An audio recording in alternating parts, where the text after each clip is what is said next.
See what the boob tube is saying. What up, homie? What up? What up, Jason? We are on. Yeah, Hey, I think we're gonna talk about Graham all night, right? Because he's not yeah. here. We're gonna bash him. Yeah. And his poor bike handling skills So, have caused talk him to about almost.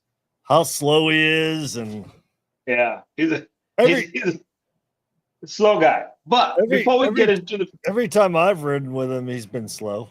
yeah, he's me too. And yeah, I think it's a grand thing. Me too. When I rode with him, he I, could barely keep up with me. I think I may have only ridden with him once. I don't even know if that's. We might have connected on one gravel ride when I didn't know him. Jason, you gotta know your. So should I intro? Welcome to Mixed Surfaces Podcast. It's Rhea, Jason, and Graham, who should be here but isn't. We're going to make fun of him today. Keeping out on his responsibilities. Yes. He's probably going to be texting in, chatting. But yeah, Rhea, so I was saying about how I want to kind of lighten my gravel bike down a little bit. So I got a dynamo hub on the front, so I'm gonna still keep that wheel.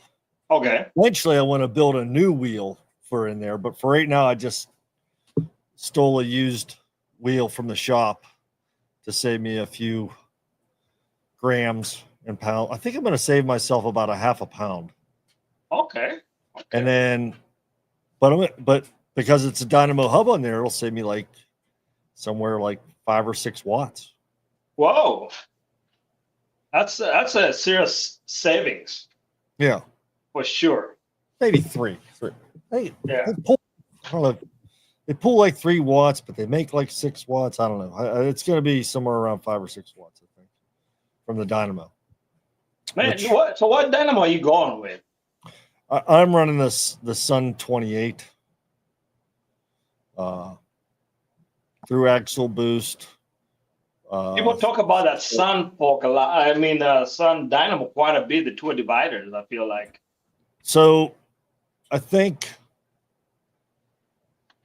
if I remember correctly, Sun hubs this year were run on like 60 or 70% of the Tour Divide riders.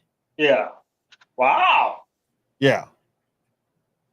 Wow. I had both. I've had the Sun now, and I've had the Shutter Precision. Yeah. Shutter Precision Supernova. Yeah. Supernova. And I had no complaints with that hub. Oh. It made it the Tour Divide and then some. Can't beat that. No. There's just it was a little bit heavier than the Sun, so the Sun was a little bit lighter. And they make power a little bit differently. Yeah. And the Sun hub makes a little bit more power in usable areas. Like they ramp up when the hub spins. Yeah. Those magnets generate, and then the power to the light kind of ramps up, and at some point it peaks off. Like, because you don't get much more power generated if you're doing 50 20 miles an hour as if you're doing like 20 miles an hour. They peak out at some point. Oh, so some of them peak out. Yeah. Okay. Like they say one of the Shimano hubs, and they use them on commuter bikes for this reason. They're really good at ramping up to top brightness. Yeah. Like real quick. But they don't get super bright, and they kind of after that they just kind of flatten out. Whereas these other ones, they kind of ramp up a little slowly. And that makes sense. I feel like because of obviously it's limited, the space, the dynamo hub has to be a certain size, and and you can only do so much cooling. And then the cables, I looked at when Yvonne did the tour, and she had set up something like that the first time around, and the cables are super skinny, so I can see why they kind of run out of juice and stuff. Well, I was wondering about that just now. Why do the cables I guess they have to be that skinny? Yeah. And it would be surprising because even in the RV, like the 12-volt wiring that they use, Yeah. 12-volt is not that big. They're not Yeah. that big. You'd be surprised when you pull out like one of those USB chargers and Yeah. look at it. The cables are, Super tiny. you can strip it with your fingernails. Yeah. That's how tiny they are. So I get that part. It's more plastic than copper. Yeah. Yeah. Exactly. Yeah. So how far did you ride this week?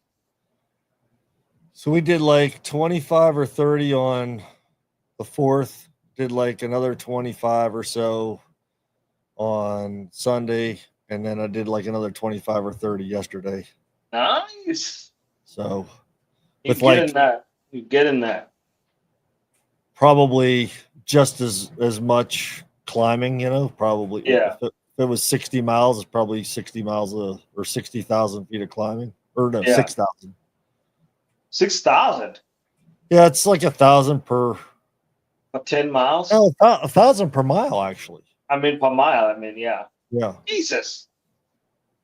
That's too. I don't know if I like that. I don't know if I like that kind of riding. It's fun because it's fun going down.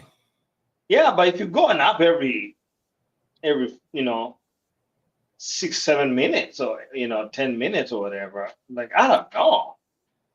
After a while, what I did on Sunday was we just rode from the house and it was kind of flat, and then we went up a hill climb. Yeah. And got onto the top of the mountain and just rode across the top of the mountain. Oh, okay. And then came down another road. Okay. I'll do that. That is along my lines of fun there. But the climb itself was like 3 miles or something. Yeah. From bottom to top.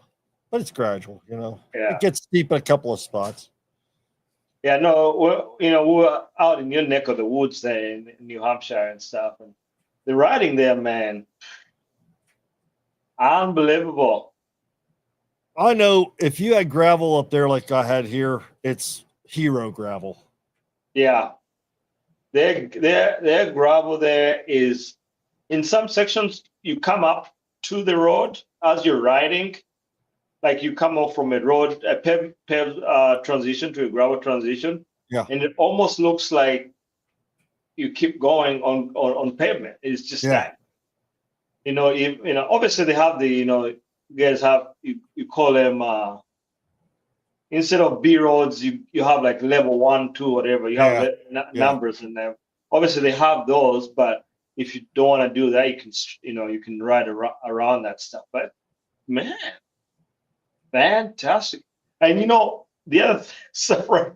other thing, and I've read a lot of places, but I guess riding, in New England is different. They have a lot of the roads have so much more tree covering. Yeah. Well, that's I left here yesterday at like 1 o'clock, and it was like 85 degrees out. Yeah. And it was hot on the roads heading out to the mountain. But once I got in the mountain, it was like 5 degrees cooler. Yes, you get up under those canopies, and man, it's like somebody turned on the AC. And I was like, I was sweating. It's summertime, but I wasn't like pouring, baking in the sun. I went to I was swatting at the bugs a little bit because I did a side road. And there were some bugs on this side road. It was like a snowmobile trail that they don't use in the summertime, so it was pretty rutted out, really steep. That's what we found out is like you don't want to stop too long. Yeah. Because then like the bugs, because of, I think, with all the trees and problem was it was so steep. I was, barely pedaling the tires, and there's just man. We got back Wednesday around 3:30, and then I rode Sunday. We had rain, and we had rain, and of course my route was on the B road. I totally forgot about it. But then I get up. You remember that B road we did we used to do on icy gravel, and it goes over that road that goes towards West Branch. So there's a bridge you cross, and then you could do that paved road that takes you all over to West Branch, or you keep going straight. Wait, And West Branch. yeah, that's east I know where you're at. 10 miles east of Iowa City. But Yeah. before you go all the way out there, if you just Are you north of West Branch or south of it? south It's on on that the highway. yeah. So you remember that road that if you rode from St. Pat's Church, Yeah. right?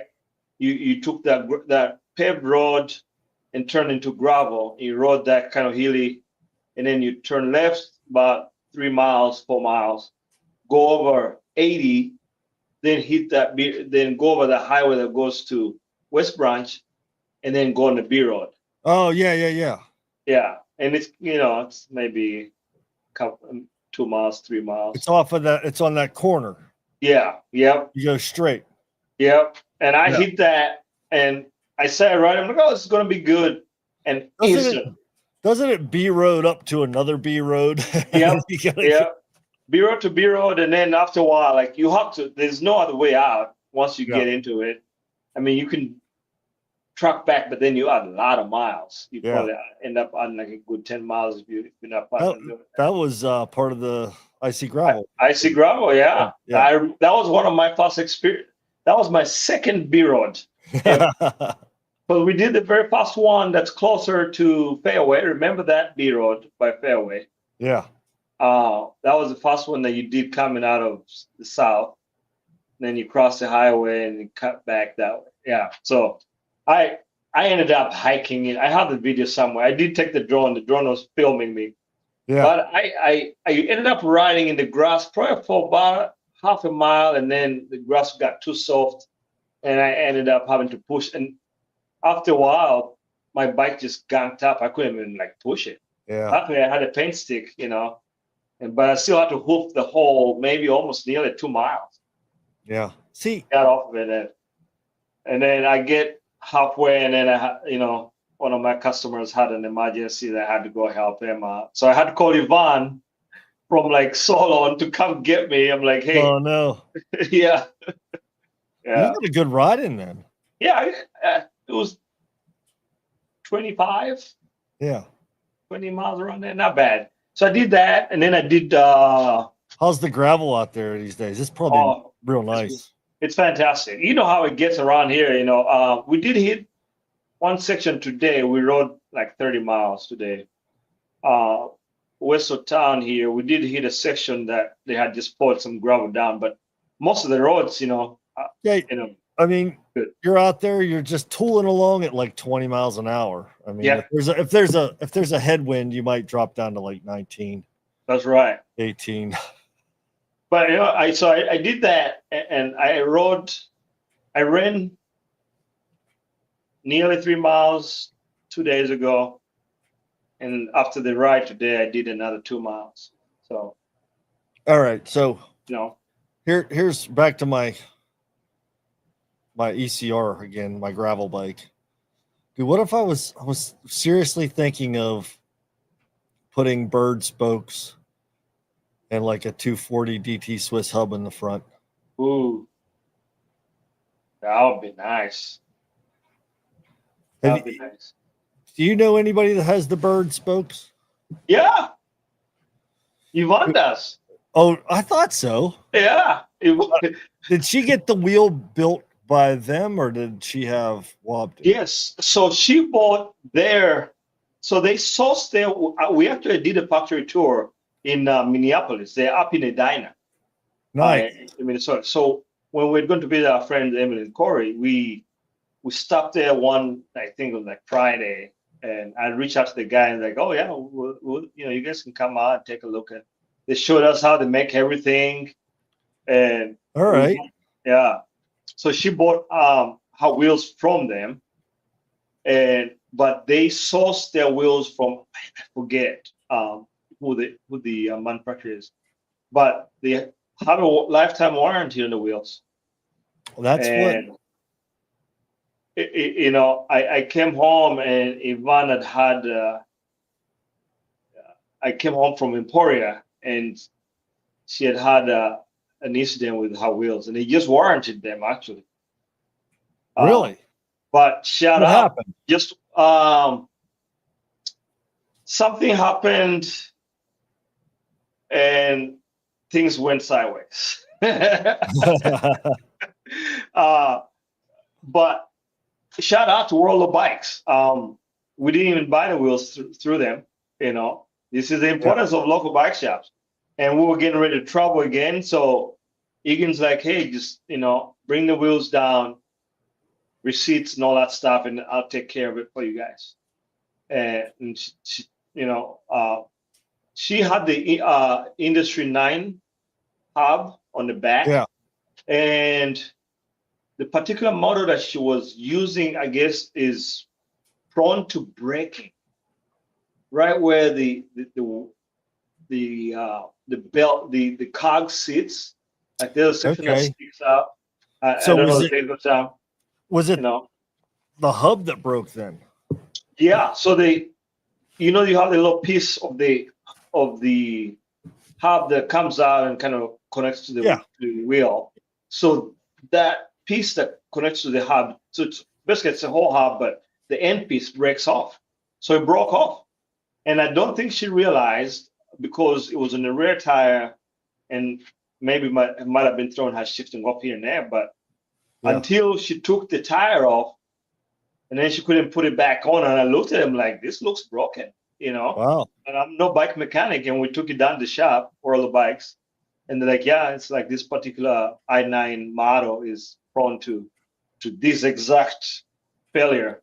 So you don't want to break out your. She's running that. She's running the gates.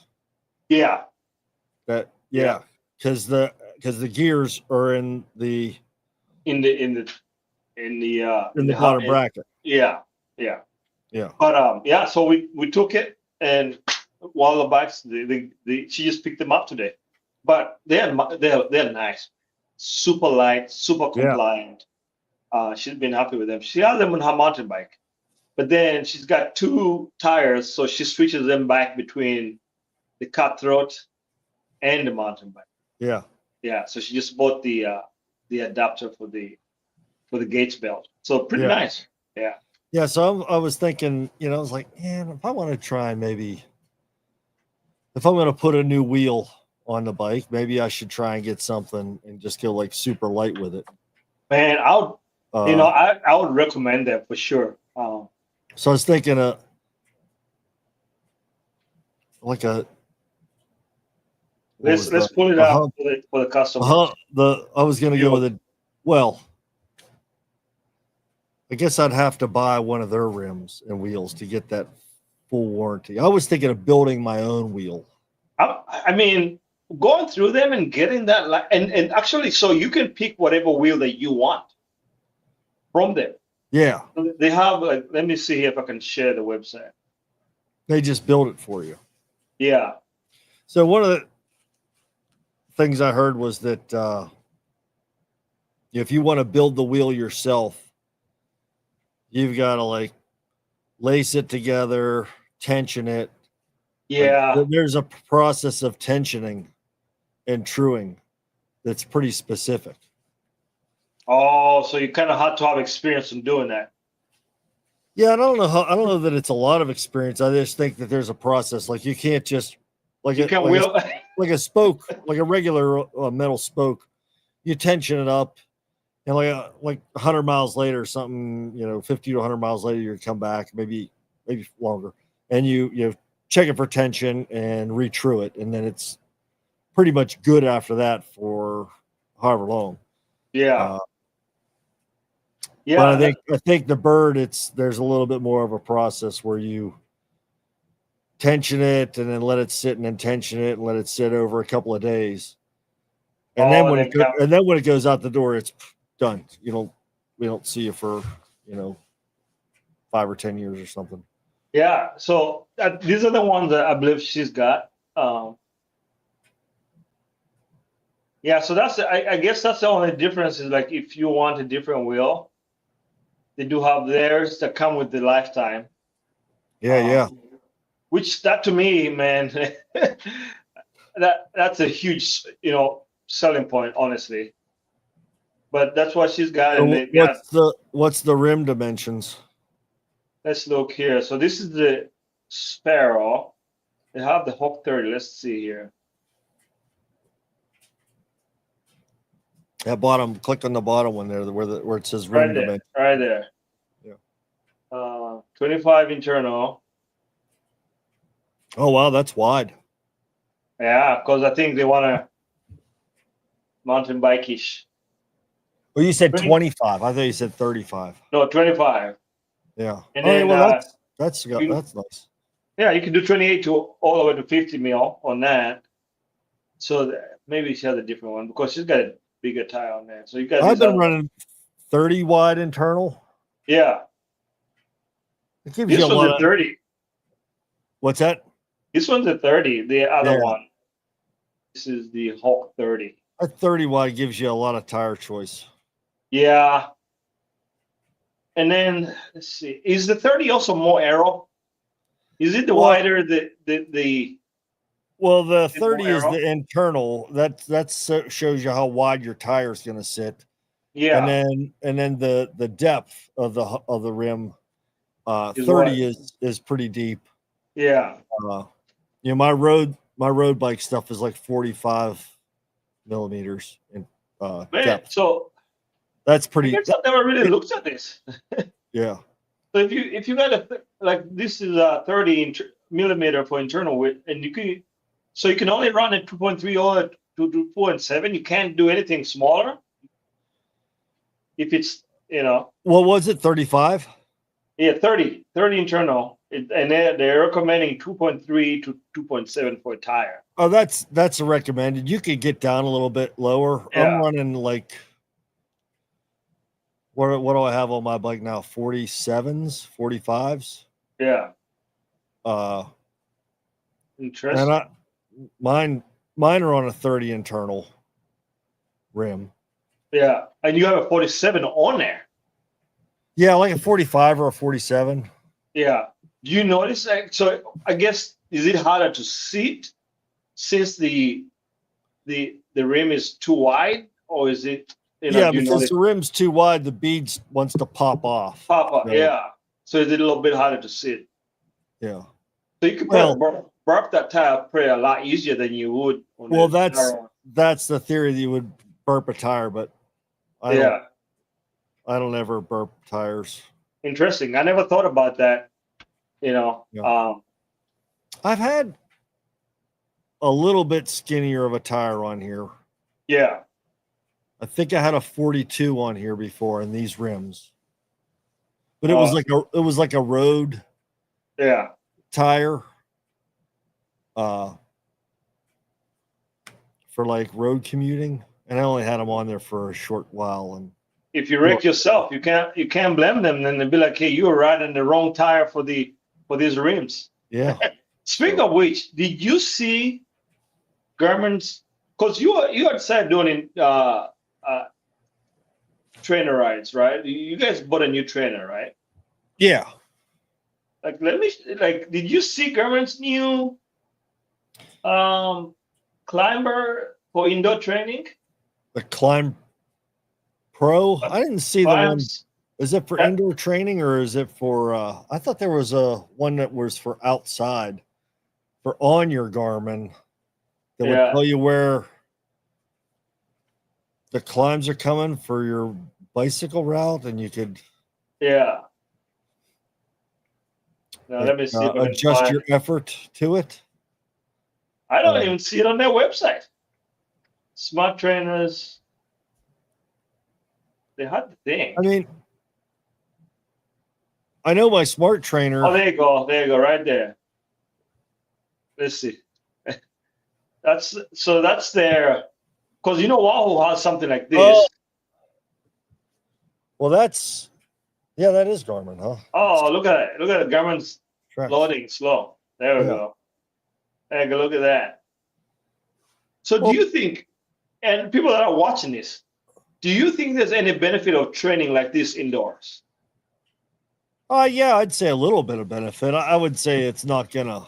Is it worth the $1,000 bucks? I don't think it's gonna make or break. Well, I mean, if you're looking for that ride experience, like on Ruby or something, I think it would be really cool. I do Ruby. I don't do Zwift. So I do Ruby. So I would be able to get on there and get that feeling of climbing Alpe d'Huez and then it'll kind of tilt your bike. Or Mont Ventoux. Yeah. And it would tilt my bike. And rather than being flat there, I'd have to be, leaning forward on this, on the hoods. I guess that might help with bike fatigue too, right? Especially if you're doing a longer ride, switching your position a little bit if you're going uphill, right? There's that, Yeah. Yeah, I just always thought I'm like if you're doing indoor training and you doing Zwift. I haven't done Zwift in like 3, 4, 5, maybe 5 years. Yeah. But the trainer kind of sets your power based on if you're going uphill or whatever. Yeah. And I feel like you're already kind of simulating uphill effort through the resistance. And I wasn't sure. I'm like, where does this fit in the equation? What does it bring to the table for $1,100? A very simple setup. I'm scared that I end up tipping this over. Well, you're tied in the back, and it does have a pretty good foot pad there, footprint. Pretty cool setup. Yeah. But yeah, I saw that as. I don't know that I'm going to buy one, but if somebody wants to give me one, I'd ride that thing. Well, let's see what Garmin has to say about there. He seems to like it. Yeah. He's like, man, this is so realistic. I'm getting out of the saddle, buddy. Oh, and the steering turns a little bit. Yeah. So you can balance a little bit. Yeah, I'll be scared and it moves. Oh, yeah, you're going to engage your core. It's moving. So the slides that I saw on in their marketing, I didn't see that it actually does that forward motion. That's really good. Yeah. But so yeah, I'm not gonna buy one. But anybody, if you're watching, send us some, please. Should we get one even though Graham's not here? If they send them to us, yeah. No, just send us two. And then we'll post all our rides on Strava, all our indoor trainer rides. Yeah. And watch him, roll in his Tennessee bed. Have you been following the tour at all? Graham is not too expert, so he's not here. So I don't know how much we want to talk about it. A very little bit. So I was listening to something the other day, and they were talking about tires and rolling resistance, and something came up. Obviously, like your back tire wears more quickly than your front tire, and somebody was suggesting that, hey, you know what? Just put a slick on the back, and then keep a knob in the front, like not completely slick, with some knobs, some side knobs. Yeah. And they're saying if it's not gonna be like crazy chunky gravel, that might be the fastest setup. So I think the pros need to start doing that. You just 2 mismatched tires. So I did see a few weird trivia things. Yeah. About the tour. I watched the thing and it was like, so they had it in British pounds. Yeah. I don't remember the conversion, but the cheapest team road bike was like 8,500 pounds British. Huh? That was the race bike for I forget the team. Yeah. But the cheapest race bike that's in the tour was only like 8,500 pounds. In money. That's how much it cost. Yeah. All right. The most expensive was like 14,000. So the exchange rate on that for 8,500 is like 11,500 bucks. So what's dollars? Like 14? It was like 13,800 or something was the top. 14. Let's do 14. 14,000 pounds. pounds, British pounds. Yeah. My goodness, nearly $20,000. Wow. Wow. I mean, Okay. what's that bike doing for you? And get this. So they just kind of ran through some stats, just like most of the field is running Shimano Durace. Yeah. All right. So that's like what, 22 teams or something. You got some SRAM. You got a lot of SRAM also. There's a little bit of SRAM. Yeah, a little bit. Like 1 or 2 teams are running Campagnol. Really? Yep. Huh. What are your thoughts on the Campy drivetrains? Man, I don't know anything about the electric stuff. I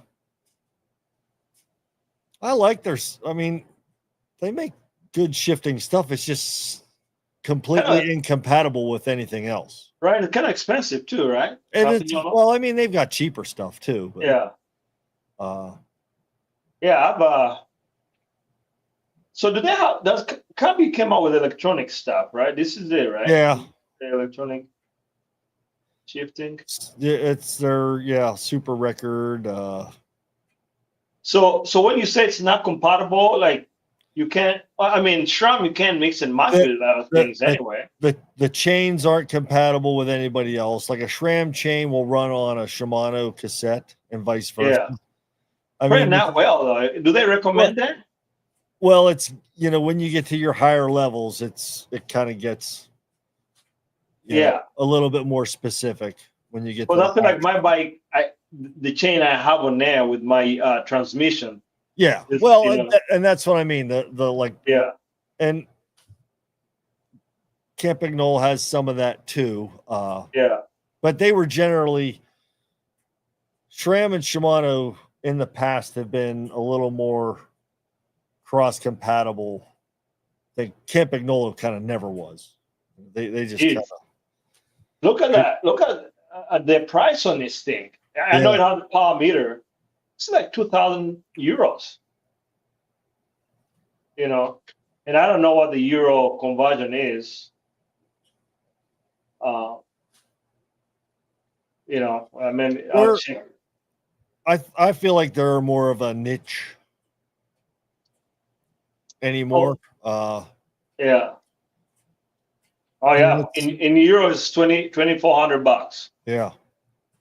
Wow. That's kind of a big price there. So everybody, there were for wheel sets. Yeah. It was a pretty good mix between Shimano Durace wheels, Vision wheels, and I think FSA. Cause isn't Vision under FSA? Are they? Maybe it was. Right. Yeah. I wasn't sure. There was another. The wheels. I know I heard Vision wheels a lot. I know I heard Durace wheels a lot, and then there's I'd probably say half the field is running those wheels, and then the other half is a mixed match of a bunch of different other. There's so Vision and FSA they're owned by different. They're under the same management per se. Yeah, I wasn't sure about that. Vision has some good stuff. FSA too. I mean, I think for the road, I think they're trying to get into the gravel market, but their stuff I think is geared towards just getting the most speed you can get out. Well, road in Europe is a big business. Yeah, it's big. Yeah. Like we think gravel we have here. Oh, they do, but we think gravel's kind of big here, and it's getting bigger and stuff. But I think that whole European road racing scene is just like next level. And it's their version. Obviously, they have soccer, football, right? Yeah. But cycling is also just as important to the cultures there. So it's middle of summer. A lot of people over there have like a month off in the summertime. Yeah. They all go on holiday, and I think the tour is part of that. But Yeah, can you imagine? So, you know what? Mont Ventoux or something. Well, let's go with like Alpe d'Huez. I think Alpe d'Huez is only like 6 or 7 miles long. It's pretty short, but Yeah. it's steep. And when they race it, there's people like lining Yeah. the whole way. You know, and I kind of equate that to like that'd be kind of like having one 7 mile stretch of Leadville, just people on both sides the whole way to the Yeah. top. Which which I guess when you're in Leadville, on race day, one of the sections going up to Columbine were miles and miles of support and spectators Yeah, like lined up in the whole, like it was so packed that you had to like find a spot and not leave it yeah, so yeah. that you don't like lose your setup. So people just Well, really just grab your beer cooler, your chair, and you just sat there. so what you know, one of the differences between these gravel races and the Tour de France is, I mean, those guys are out there on the tour for 5, 6, 7 hours Hmm? every day consistently for 3 weeks. Yeah. So what if there was like a United States version of the Tour de France on Oh, gravel? I mean, how would that look? well, it's not going to work. I mean, I just think the way our society is set up here, if it doesn't concern you, you don't want it. You know what I Well, mean? You look at Steamboat.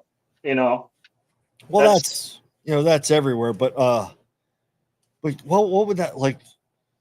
Can you imagine going through the whole Midwest for yeah, 21 days and would be just amazing. racing gravel bikes like Be amazing. 100 to 150 miles a day for 3 weeks?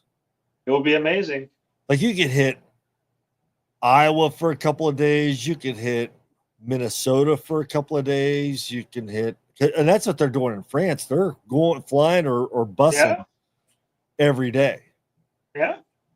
It would be amazing. Because there's a lot of cool places here to see. And let's be honest, when those riders come into town, the even here Yeah. for gravel races, where really the majority of the revenue generated for the community, excuse me, is by the riders that are coming into town from all over the place. Yeah. So it would stand to benefit, but the problem is that you have to convince a whole lot of people.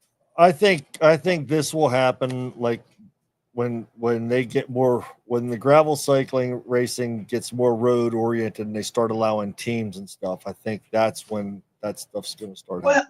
Well, I don't know. So, and then the reason I keep going back to this is we look at road racing in the U.S. Yeah. They just kind of got away with what? Why are you overheating? You shut Um, everything down. I literally have a fan on this thing, you know, and it's like over here. It's hot down here. Uh, Well, that's all you, buddy. yeah, right. You're making it hot. That's right. The, I think that's the problem, right? It's just if you look at road racing in the U.S. and how that went, I think a lot of it was just like kind of we had Whitney on here not so long ago, and that was one of the things she said, the permitting process. Which again, I'm all for permits. I'm all for like, hey, let's make sure this is going to be safe for everybody. But I think at the end of the day, most people don't really,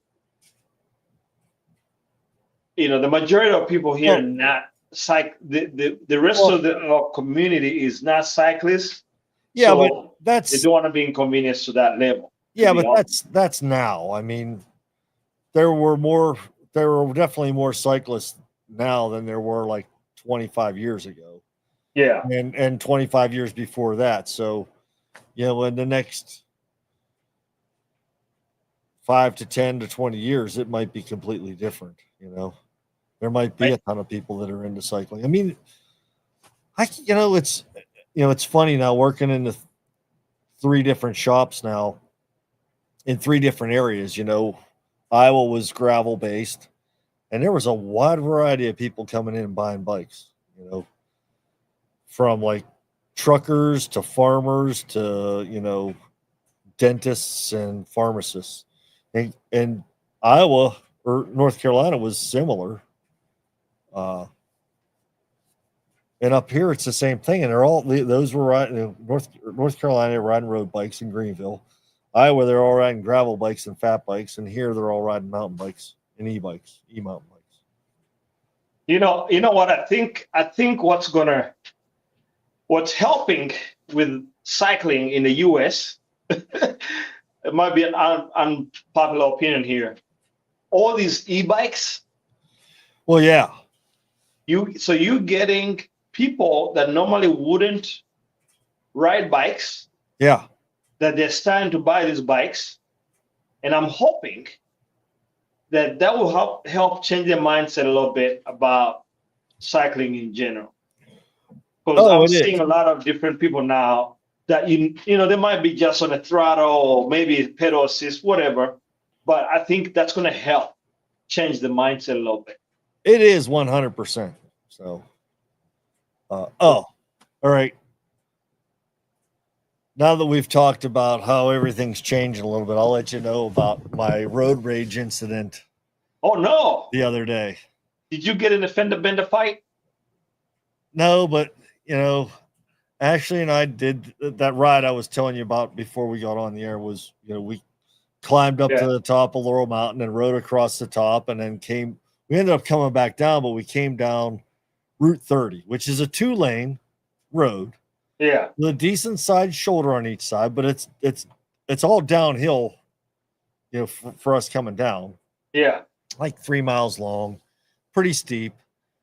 And, the speed limit's only like 50 or 55 on it. Right.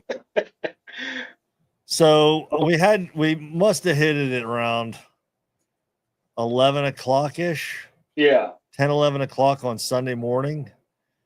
And I had a light on, and we had a line of about 4 or 5 cars coming up behind us. Yeah. And when we pulled out onto the road, nobody was back there. Yeah. And we started down over.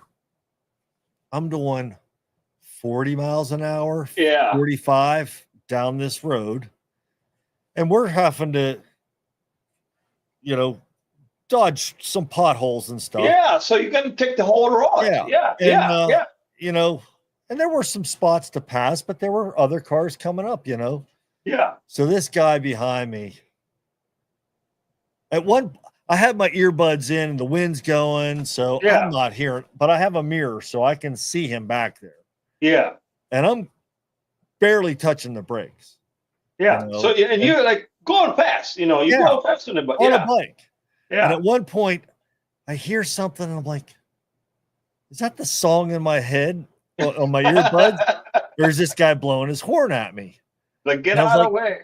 Oh, yeah, he's just like laying on his horn for like 150 yards, like. Wow. And I'm like, what do you want me to do? Yeah. Like Stop I'm going as fast over? I'm going as fast as a car. Yeah. And I get it, like on my street here, like one street over, I start going down, I'm doing 35. Yeah. The speed limit on that road is 25. Yeah. And people still try to pass you. I think it's the mentality is like, there's a bike in front of me. They can't be going that fast, or I have to pass this bike. I think that's what it is. Otherwise. I lived on top of that mountain for a while. I've lived here for years. I know I've been here when I was a teenager, when I was trying to go up and down that mountain as fast as I could, in a car. Yeah. And I know you're not going much fast unless you're in a Lamborghini going downhill. You're not going to go. Yeah. It's so there are at least 2 hairpin corners on there. Yeah. So even in the car, you're probably not going to go over He was in an 45 miles an hour. SUV, like he was in like a small Ford Explorer or something like your Jeep, you know. Yeah.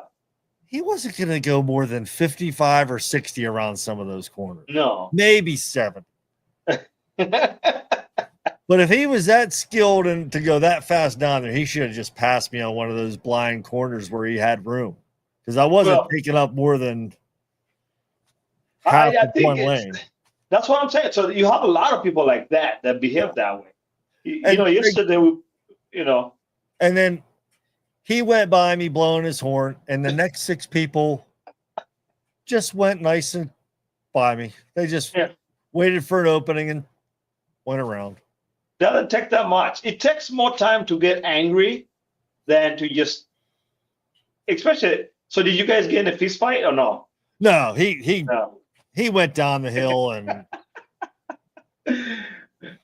somebody told me, I think people get aggravated when they see. Actually, I was talking to an acquaintance who rode by his house coming home, and he was out there. He had done dripless, so he was walking with his wife by his house, and we talked.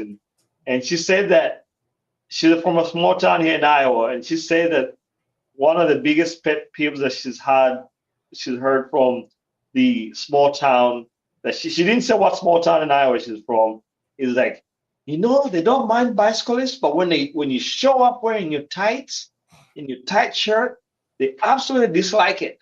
I'm like, what? So, my buddy Rich, he was a hothead. I watched him do this. He was in front of me, and we were going down the side of this road, and it wasn't a busy road or anything. It was kind of one of these side roads. And this guy went out around him and was like, he went by me and was beeping, and went by Rich. He was beeping and, flipping him off and stuff. And Rich yelled at the guy and stopped and dropped his bike. And the guy hit the car, hit the brakes. Parking lights come on. Guy starts stepping out of the car, and Rich says, "Hey, buddy, you know what day it is?" And the guy's like, "Tuesday." He's like, "No, today's the day you get your ass kicked by somebody in spandex." The guy got back in the car and left. Rich was like pulling his helmet off and walking up to the car. That's the thing, is like, you don't want to get home, you walk in the door and you're all bloody, and your wife is like, what happened? And like, well, you never guess what? One of those, hipsters in their tights beat me up. They'll never let you. How about that? Don't get in a fight with cyclists. How about that meme I sent you? Oh, that was a pretty good one. Yeah. Hey, Bob, how do you fix a tire? I don't know. No. I'm going to slash this tire. I know I'm going to slash this tire because of the road rage that's going on. If you're going to, I always tell people, better be careful, I don't know if people look at cyclists as weak. I don't know. That you think it's an easy target to pick on. I'm like, you're going to pick on the wrong person. And like, your buddy was like, let's do this. And then you got to go home and tell your whole family, I got beat up by a guy in spandex. I know somebody's brother down in, in a southern state that he carries. Yeah. That's the thing. It's like, for me anymore, like with all the, like I've seen so many horror stories of people just getting like hurt badly or killed. So it's like, you know what? Most times, if I can avoid it, I'm like, you know what? I don't even have time. Like, I don't have time for you today. And you've known me for a while. Yeah. I started riding with that mirror. Yeah. I think everybody should ride with one of those mirrors. They are so nice. Gotta have either the mirror or the tail light, the radar light. I don't know. If you're gonna do any kind of road, it's just you gotta have something. I am such a fan of that mirror that it clips on my helmet. It's like right here, and all I gotta do is like look here, and I can see Aria sweating behind me. It's so nice. It's so pleasing to look back there and see the pain on his face. Not anymore. My watts are just absolutely killer. You wait till we're right. And I pull out my water bottle. I say, "How you doing, buddy?" I take a drink. You're like, What we suffering. Speaking of which, so I was sitting there the other day, kind of thinking about like random stuff, and I know what I think about, but I want to see what other people. I don't know if people will share. But if you're like ever in a group ride, and you get dropped, right? What do you think about? What is the first thing that you think about? Oh, interesting. Right? The next time I get dropped, I'll have to try and remember. No, what do you mean? Like, do you look back and you're like, should I have trained harder? You're like, oh, good riddance. I was on my limit there's anyway. that. I know I've had issues with I was like, dude, I should have never taken that pull in the front for that extra 30 seconds. Yeah, because that's the difference. Or I saw that wheel pulling away just a little bit, and I knew I should have just tried to dig it out a little bit longer right there, and I would have stayed on that wheel. Right. North Carolina, that was a lot of it. Dude, don't take a deep pull on the front because they're going to come around you. You get on the front, you're like, show everybody what I'm doing. Let's go. I'm on the front now. We're going to go my speed, and then. And then you gotta fall back. You bail out. You're like, oh shit, I'm done. Goodbye. Yvonne says usually she gets dropped before the group leaves the parking lot. Well, I honestly think about it, and that's kind of like put her helmet on quicker. Yeah, and I think that's my mindset too. Is like when I'm riding, I mean, like when I've gotten dropped, I just go back to like, you know what? I have to do better next time. I have to train. And then after that, it's mainly like, all right, is there anybody else behind me that I can wait for to help me get? You're having fun, and then it's over all of a sudden, right? Do I know where I'm at? Yeah. How much water do I have? Am I still going into the wind? Because you're still going into the wind by yourself. That can get real. You're done. Real boring. Right? You start looking for bailouts and there was a lot of dude. We were down in North Carolina last year before. We started out, I don't know, there was like 15 of us, and there were like 4 or 5 guys on the front that were just hammers, and we took off. 16, 15, 16, 20 guys were like strung out immediately. Yeah. And like, we're only like 2 miles into the ride, and like it's already down to like 12 people, And then we're like, okay. And then you go another 4 miles and they're down to like 8. And then they make it back after about halfway through the ride. They're down to like 6, and like 4 people make it back together. Man, that kind of I guess at some points it can be kind of fun, but other points, like, seriously, we came out to do a group ride. Yeah. Can't you just look at I did like that about Iowa City. They weren't like right out of the gate. And I tried telling this to the people in North Carolina, like, don't go right out of the gate. Go at least till we're on the way back. And then typically, and I think the gravel scouts here in Iowa City, that's kind of how they do their, like, the Saturday rides are drop rides. And now they've added like a different distance, like multiple distances. But usually going all the way out, we stay together until we turn around, right? Yeah, and then it's a race to the finish. Who can get to the pier first? And usually even then it's like, if it's those Saturday rides, 80 miles, people usually will stay together till like maybe 20 to go, and then, at that point, it's like, if it's Saturday, you got to get back home to the wife and kids and the dogs and the cats. So it's like everybody's got a, different schedule to keep. So, people tend to just kind of take off, which I think, to me, that way you're not pulling out of the parking lot and then everybody 25 miles an hour and the whole no group ride. Really, it's just a couple guys off the front and then the rest are sucking wind. Yeah, I do remember the road group rides in Iowa City. It was everybody always stayed together. You'd have some people that really just couldn't hold on to the pace, drift off earlier. And then about halfway, then the ride really started picking up and getting intense, which is fun, which is a lot. So this weekend we're going down to Albier, Iowa, for the Albier Holy Cow. Where the heck's that? Kind of by Mount Pleasant. Let me see. Albier. All right. The fellas over at Iowa Gravel Series. You know, that's another one of theirs. Yeah. So we're gonna go to that. Holy cow! Let me see if I can find it. Pretty cool.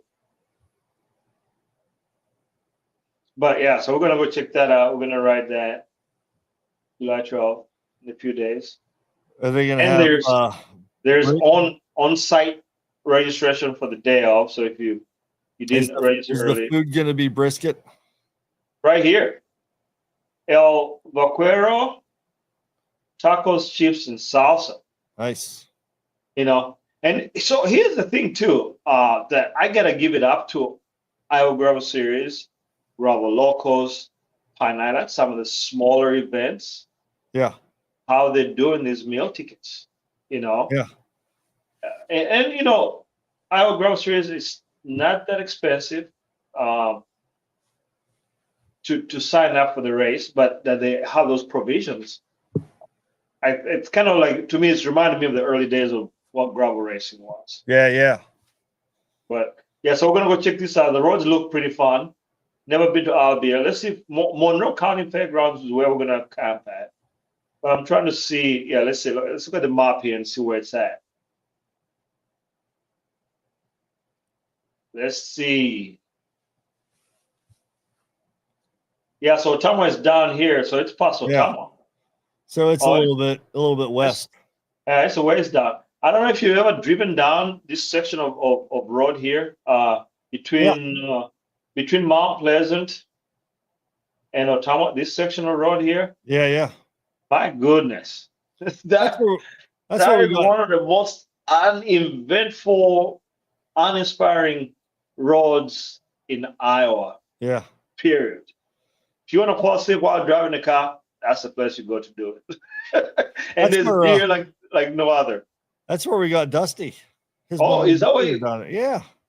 Down in Mount Pleasant? To the little bit west of Ottumwa. Oh, nice. Yeah. So, my other friend at work, guy I work with, young kid, Angelo, he just I think it was his second. You have other friends besides me?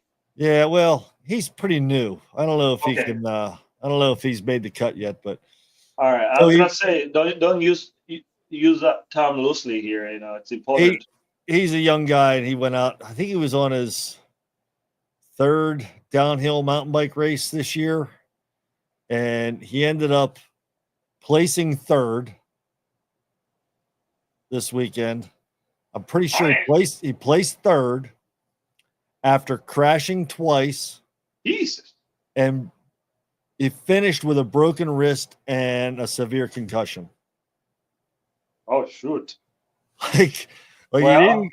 We were off yesterday, and he said he slept all day yesterday pretty much. And then he went this morning to the doctor, and they said, yeah, he's got a broken wrist and he's severe concussion. Wow. Man, he took a beating. Did he get beat up by a guy in spandex? I'll have to ask him. I think that's what happened. He got beat up by a guy in spandex. But no, he got third place after that. He's got. Man, how do you even ride a bike with a broken wrist? You don't realize. I guess I did break my wrist once at Sugar Bottom. I think it was at the finish is where he broke it. Yeah. Okay. Because he posted the videos of his crashes on the InstaFace, you know. Yeah. And I think it was right at the finish because he jumped up, got on his bike, and kind of ran across the finish or something. Yeah. That is crazy. I'll have to talk to him tomorrow, but he didn't come into work today. So That understandably so, yeah. concussion, you probably, can't really think much about it, and then your brain's rattled. You risk. So one, I was at Sugar Bottom once, and I was riding my bike years back. I'm feeling good, feeling good. My front tire was kind of low, but you know, I kind of ignored it and going around. And Sugar Bottom, where you have a really steep hill and a kind of a longer Yeah. ridge, and then you ride up into a climb, like Yeah. a small climb. So I and come down on that bridge, and I'm booking it. I'm booking it. Is that cyclocross climb? Yeah. So right before you get to that, Yeah. so I come up, and as I do that sharp corner, my tire just poof, it burps, and I go over the handlebars. I land up like that, and then flip over. I'm like, all right, well, that was painful. Well, I was way younger back then, so I just Yeah. bounced up and just got back on my bike. And a couple of people that were hiking, like, man, are you okay? I'm like, yeah, I think I'm good. I didn't hit my head. I broke this wrist at Sugar Bottom doing one of the time trials. Yeah, so I kept on riding, and about maybe half a mile, I'm like, man, it's tight. It's tight. Yeah. And then within, like, let's say another 15 minutes, I was like, okay, there's some. I'm like, I was losing function in the fingertips. I'm like, something's going on. I need to go home. Yeah. Did you? Yeah, it was a simple one though. So not, but yeah, it was. Yeah, I got back in the cab because I was like, I need to get home and go to the hospital or something. So I went to the quick care. They're like, yeah, you need to go to the hospital. They didn't even bother looking at it. Yeah, I did mine, and then I knew it was broken. I like heard it crunch, and I rode my bike. I went out onto the road. Crazy. On the road coming into the park there at Sugar Bottom, and I rode my bike back to my truck, and I loaded it up by myself, my bike and stuff. And I'm getting in the truck, and Derek and this other guy, Jamie, and I think one or two other people came over, like, where'd you go? What happened? You didn't finish the race, because it was a time trial, and they'd started ahead of me or behind me. And I was like, yeah, I'm banged up. Oh, dude, you broke your wrist. I said, I think so. I was pretty sure. Jeez. They're like, what are you going to do? I said, well, I'm going to drive to the hospital. So I get in the truck, and I call Lindsay from the truck. She's like, what are you doing? I said, I'm driving to the hospital. She goes, you're driving with a broken wrist to the hospital. Like, I'm gonna need the wallet with the money and sign Dewey away. That's gonna be the payment at the hospital. Yeah, they fixed me up though. That was right before we went to France, so yeah. But a week off. So we went out on a bike ride today, and the definitely could tell the last minute Rock Bright trainers are out there trying to get the last minute endurance. It's always, I think it's kind of a scene that you only see. I'm not sure about other Iowa towns if it's the same. If you know of that, let me know. When does it start? The 27th, 28th, or the 20th? I think 20th. No, I think. Let's see here. So that's. I think the 20. No, the 26th. I think perhaps.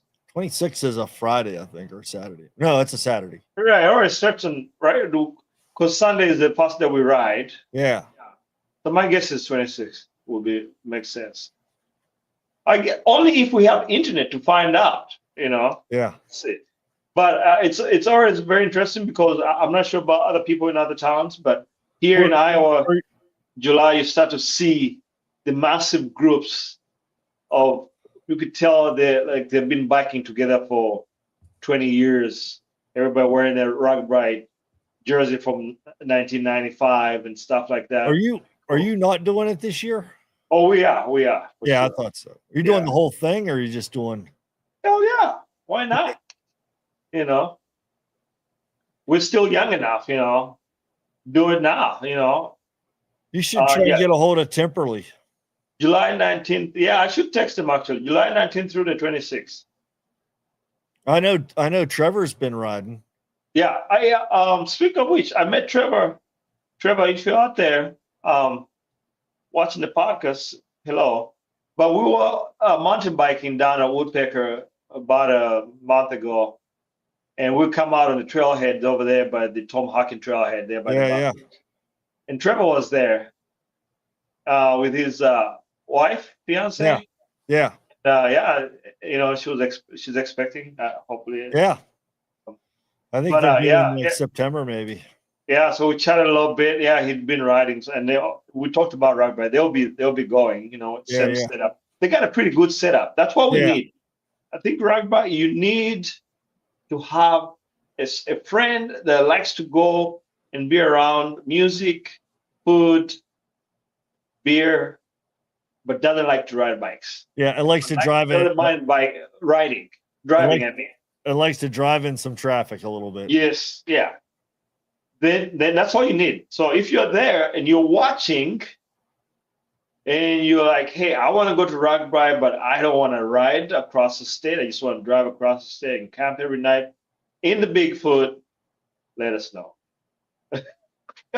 Dude, how much would you pay me to come out and do that next year? I'm paying you $0.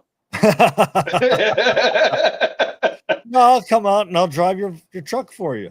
Yeah, friend tax, if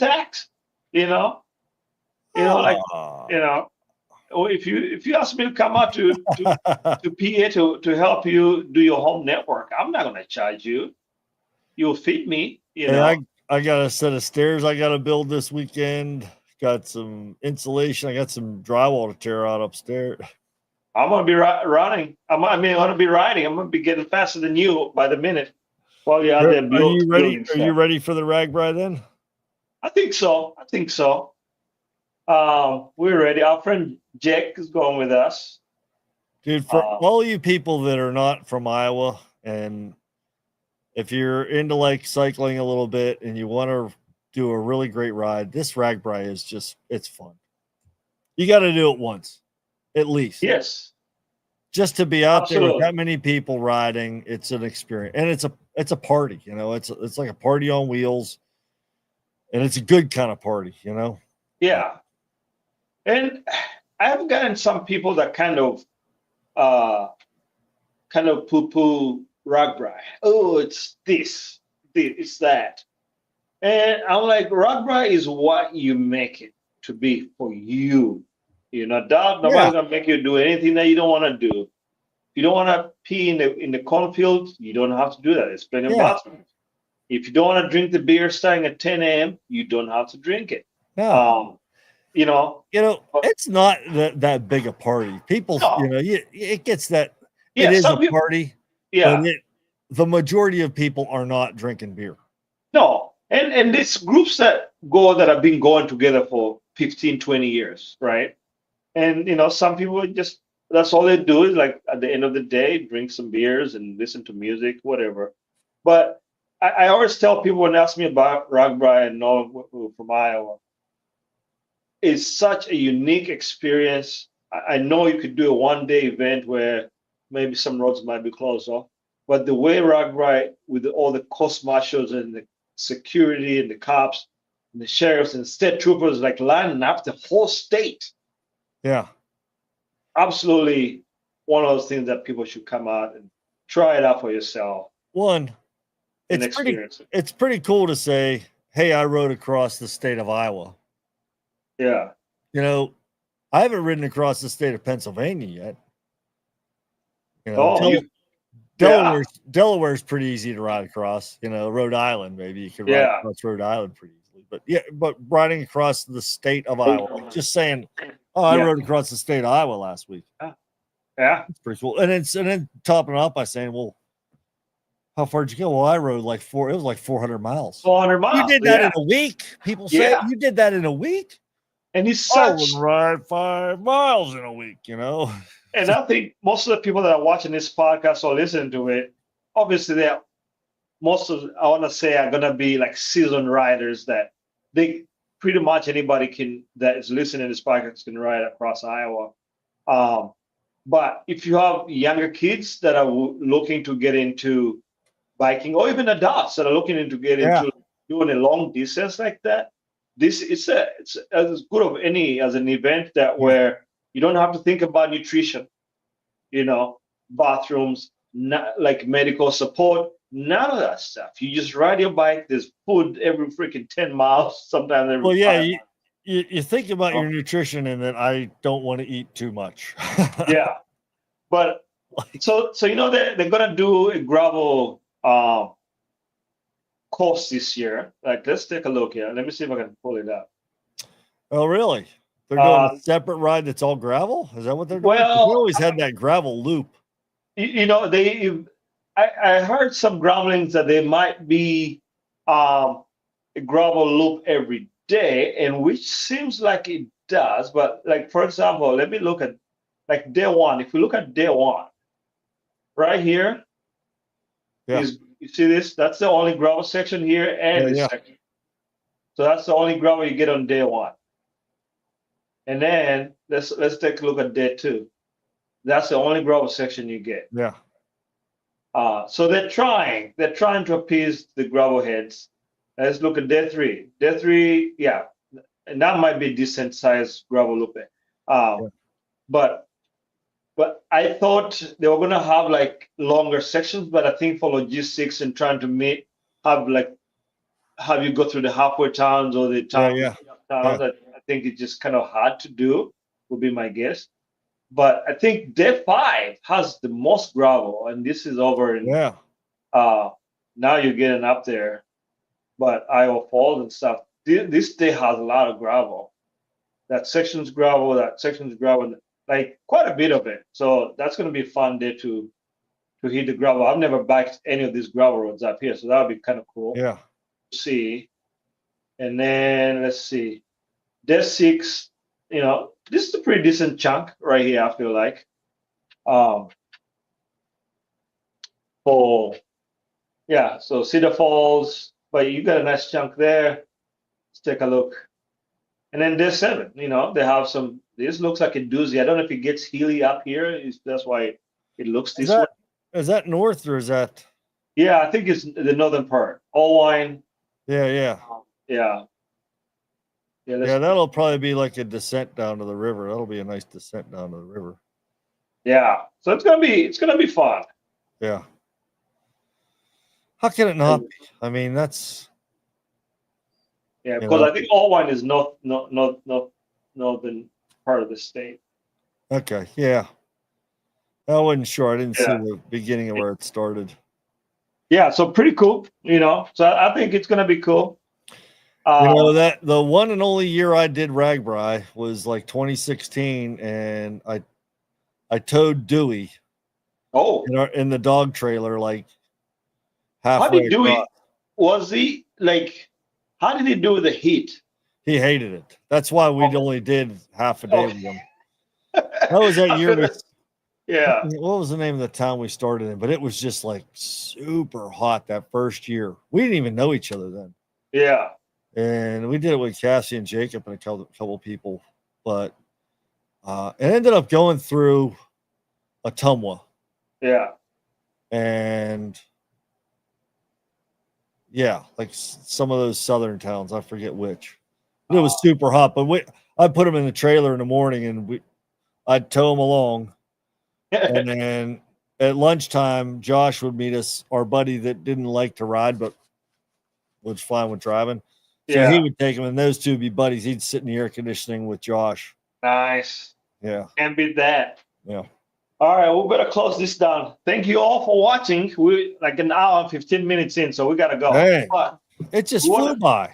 yeah, you know, we want to thank everyone that's tuning in every week and listening. We appreciate it. Subscribing and liking on all the places we have. We we do put out this podcast in audio only form for Spotify, Apple Podcasts, Pocket Cast, Deezer, you name it. We're all over every podcast platform, so you can get us there. And you know, we want to thank Relearned for being a title sponsor for us here. If you're looking for one of the best products for recovery. As you know, we're in full riding season, and you know we need every age to recover. You know, we're riding. Jason rode a lot of elevation. I did too, and we I'm need, old too. yeah, we need every advantage to recover, and having that recovery protein right after your bike ride is absolutely fantastic. Helps with the muscle synthesis and stuff, and you get, you know, you recover a little bit faster. As you get older, things don't recover as fast, but you know, so check them out. We will have a code with a discount, you know, so just check on that, and you get yourself some protein. You couple that real nutrition with the olive oil supplements. Yeah, absolutely. Money. Yeah, it's money. Yeah, so we'll have the link for olive also as well in the description, you know, so you can get yourself some of those capsules or the olive oil for you to aid in your recovery. We appreciate you all watching. Until next time, out. Adios. Adios, amigos.